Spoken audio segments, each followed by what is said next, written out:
So first up, we have American Rare Earths, a returning company to Australia Investment Day, who was here last year, and we look forward to hearing all about their progress.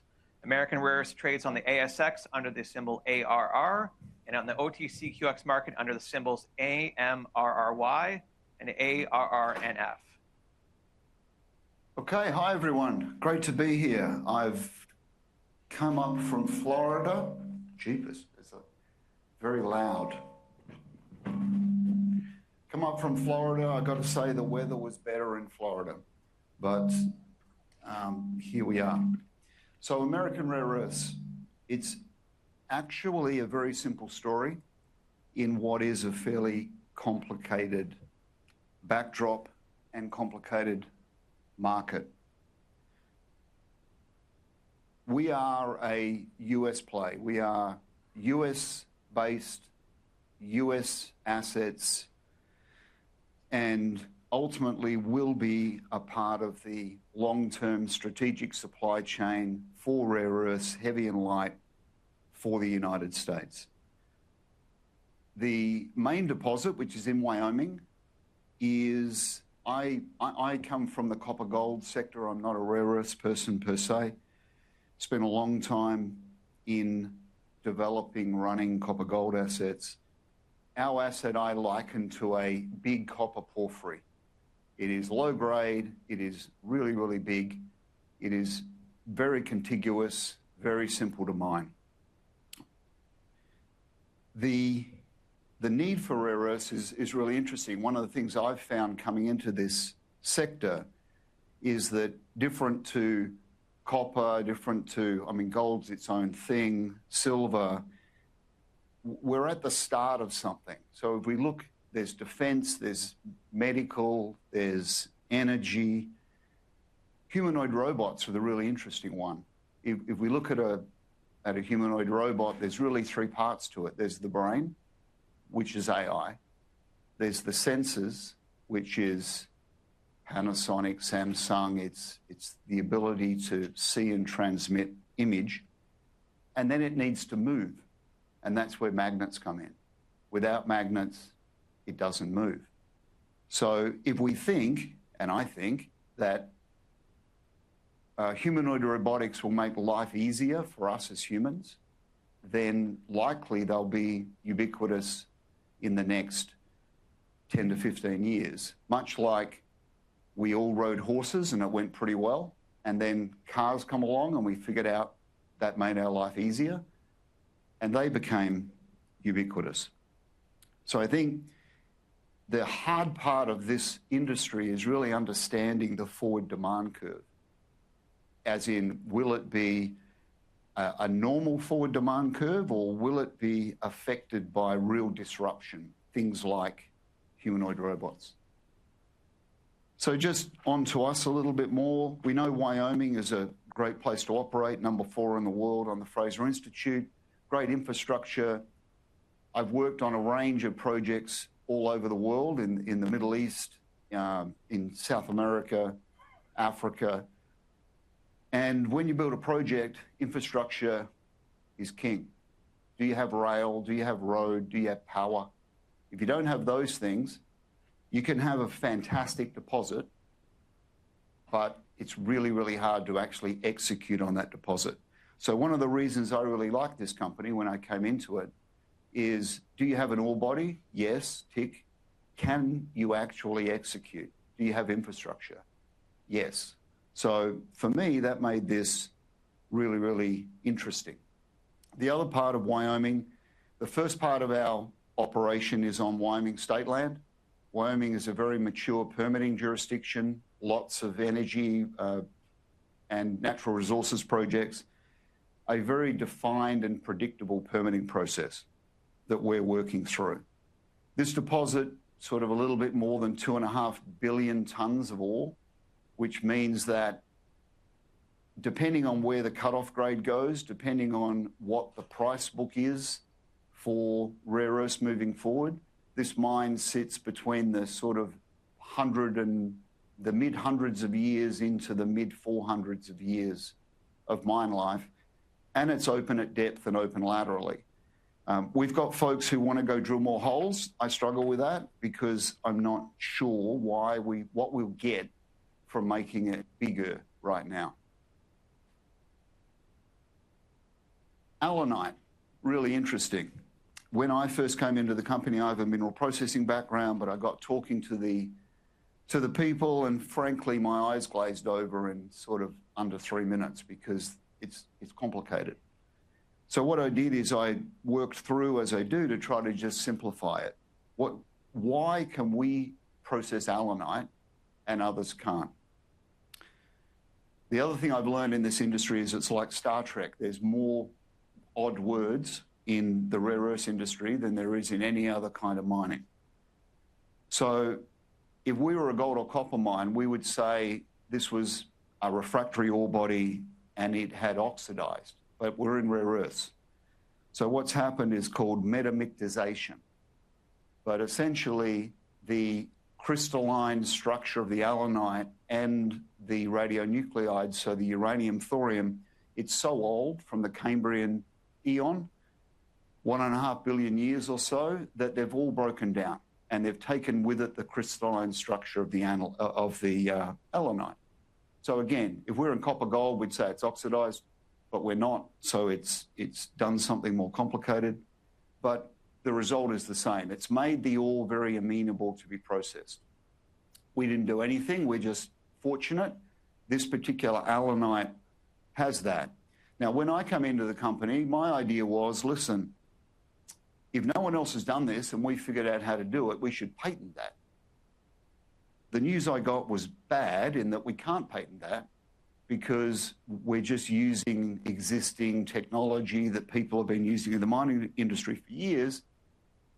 We're just fortunate to have an ore body that is amenable to that.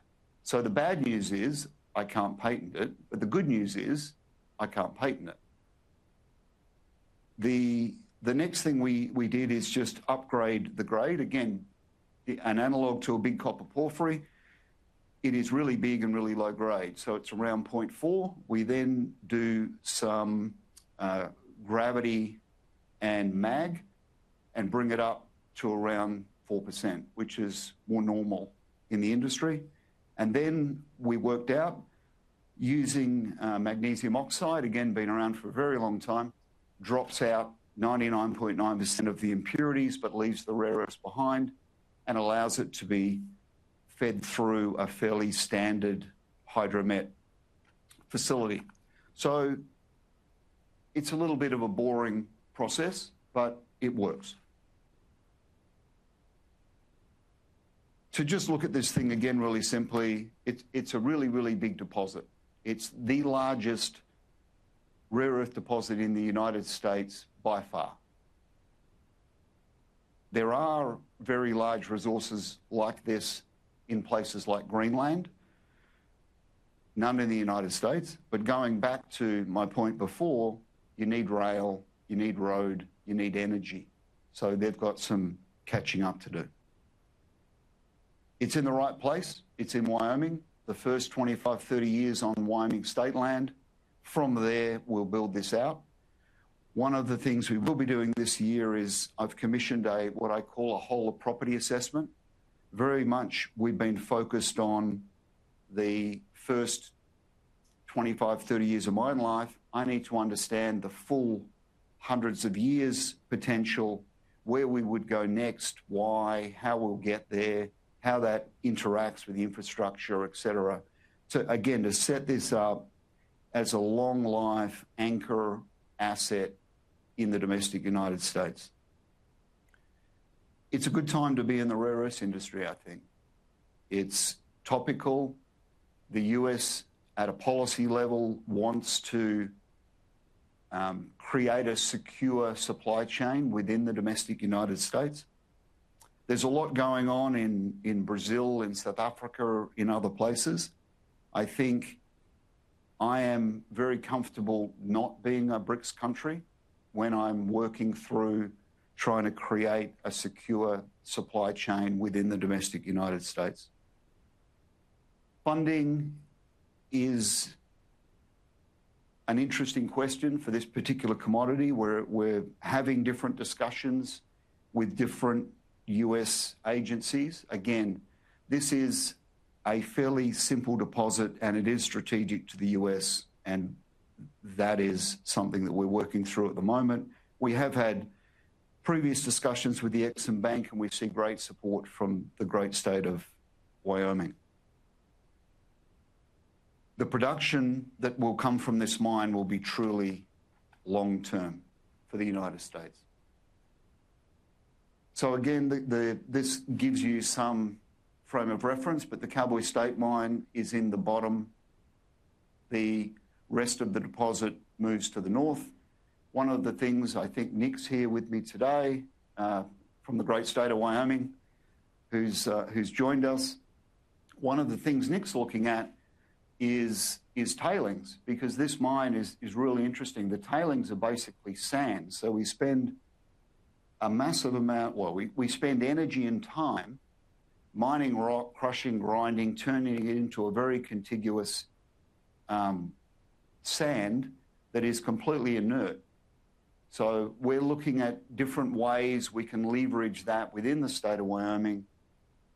This sand could make tiles, it could make glass, it could make all kinds of things. And my thinking is, one, I want to recover the water, because in today's world, water is king and we have to be good stewards of water always. And two, we've spent all this energy and time creating something, we should use it if we can. So Nick's leading the work around, let's not, if we can, let's not have tailings, let's actually use what we've created, which is, again, I think what we all should be doing today to make the world more sustainable if you've used energy to make something. We have both heavy and light rare earths, which is a little bit uncommon in the United States. So NdPr, neodymium, praseodymium, there's those crazy Star Trek words. The light rare earths, we also have terbium, dysprosium, really importantly, samarium. Samarium is a very interesting one because it's used in defense applications, in very high-tech defense applications.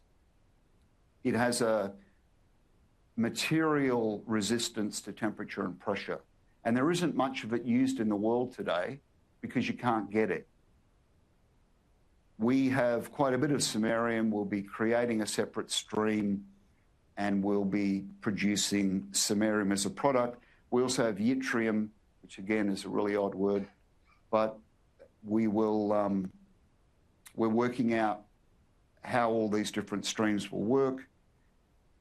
Much of these heavy rare earths specifically are being largely controlled by China, and it is in the interests of US continued technology dominance to create and produce these in the domestic United States.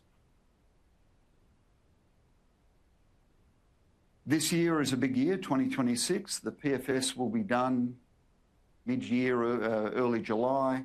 We will be doing the 400-metre baton change, 4 by 100-metre relay baton change to the FS in 2026. The permit to mine will be submitted in 2026.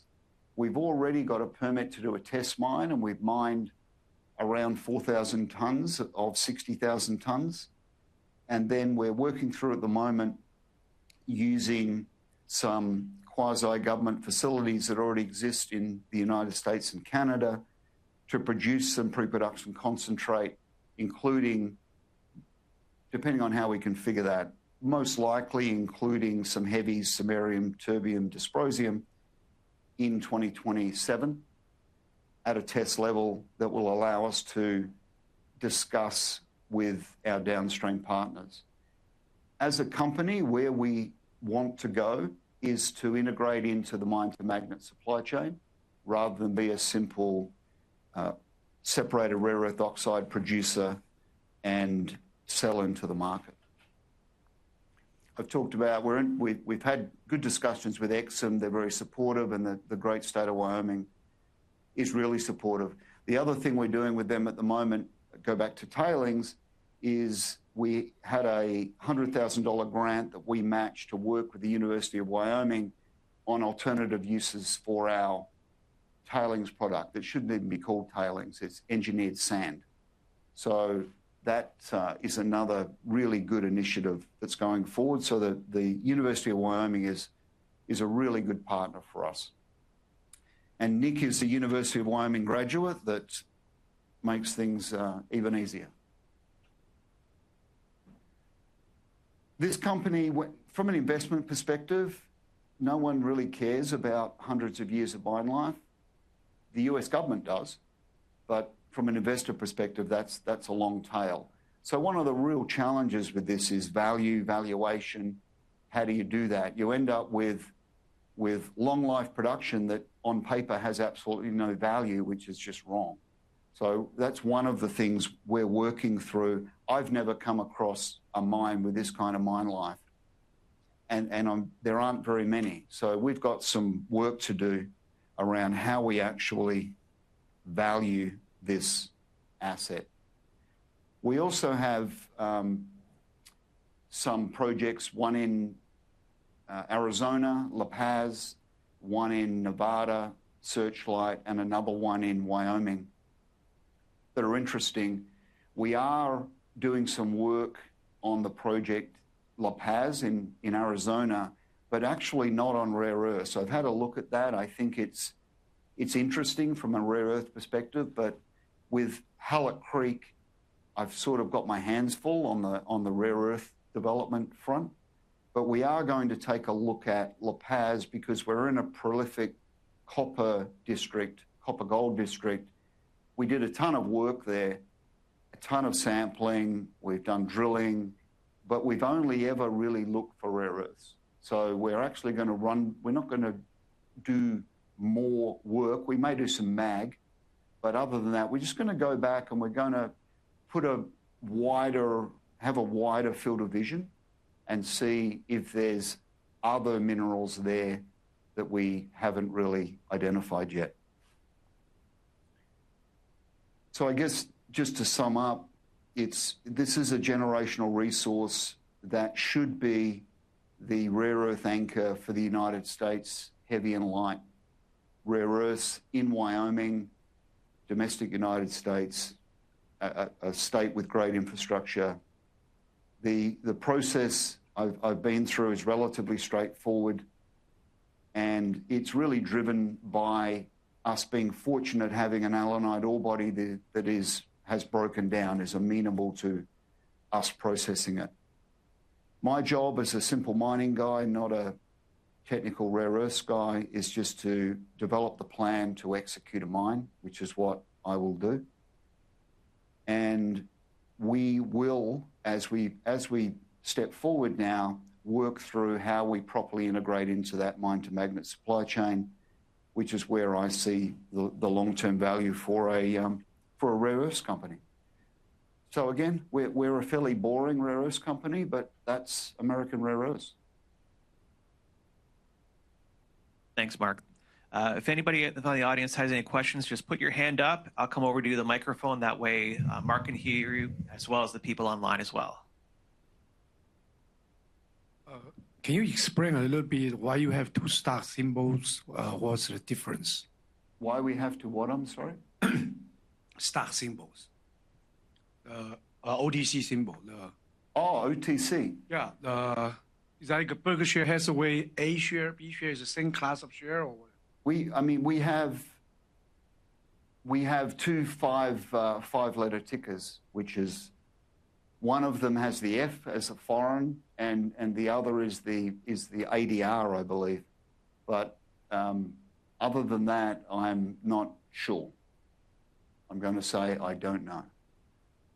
American Rare Earths has, you said, a level 1 ADR, which trades under AMRRY, yeah, and a foreign ARRNF. Any other questions from the audience before we go with the online group? Yep. Thank you so much. Can you explain allanite? How important is that for magnets?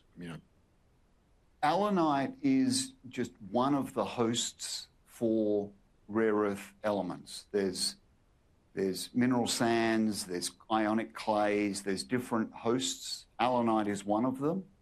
Traditionally, allanite has been difficult to process. As I said, in my more simple mining speak, it is like a refractory gold.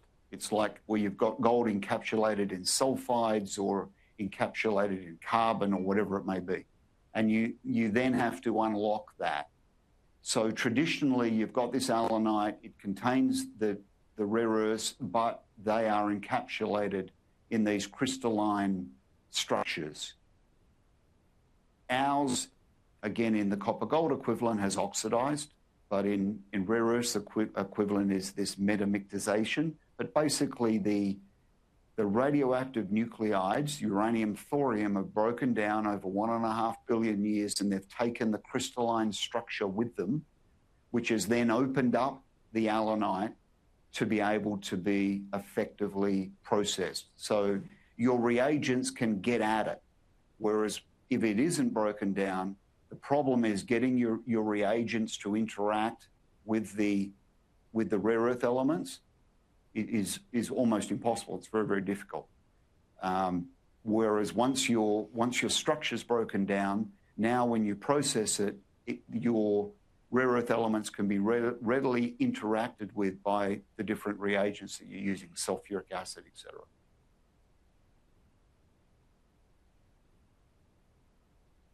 And I think we'll move to the online forum. Any questions there? Yes, Mark, we get a couple questions from our online audience. I just want to combine two. One investor is asking for more color around the permitting process in Wyoming, and like what are the critical paths and potential obstacles? And another investor is asking, is there a way to speed up production before 2030? I'm going to answer the second one first. So I think production would be 2031, late 2030 into 2031. Again, having built stuff, you've got to commission it, you've got to get yourself into commercial production. If we started construction in 2029, so end of 2030, bleeding into 2031. Sorry, what was the first question again? It was just if you can speak to the permitting process in Wyoming. Permitting. The thing with permitting, I permitted all over the world for some time. One of the things that reported to me in the 12 years I was with Barrick was permitting. And what you want with permitting is you want predictability.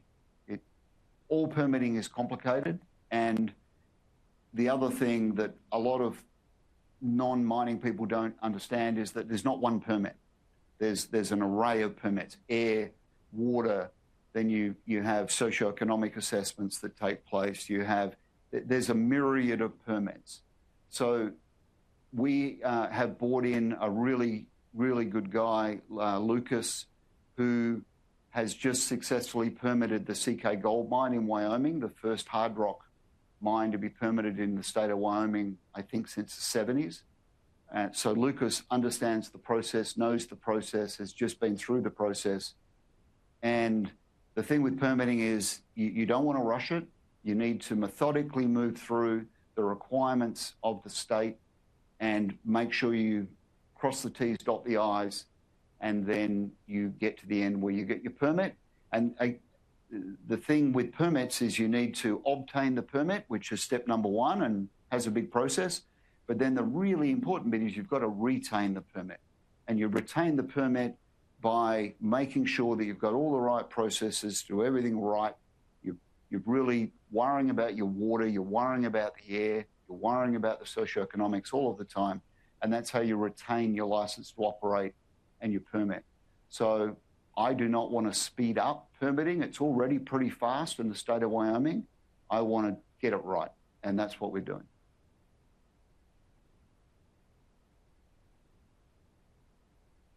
Mark, there was another question, is if you can speak to the status of any potential offtake agreements or strategic partners? I can't. We're in discussions with some really interesting people. One thing I've learned in this business is that we're not in the business of making magnets. I know how to build a mine. I know how to run an industrial facility, but magnet making is a particular expertise. So we will continue to be engaging in discussions with folks that we think we can have a really interesting relationship with, us providing the longest term supply available in the United States domestically, and someone who has the wherewithal and the forward-looking contracts in the magnet space. One more came in, Mark, and they're asking about your relation with Australia. Do you have any operations there, projects? I was born there. Okay, that counts. And we're listed there. That's it.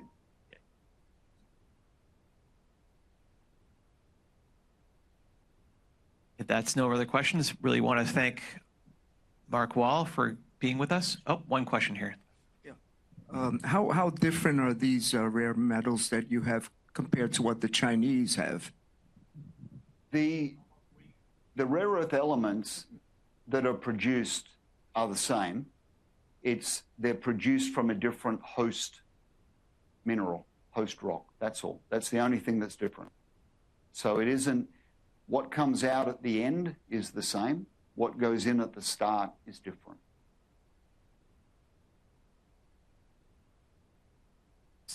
Thank you so much, Mark Wall. Everybody. Thank you.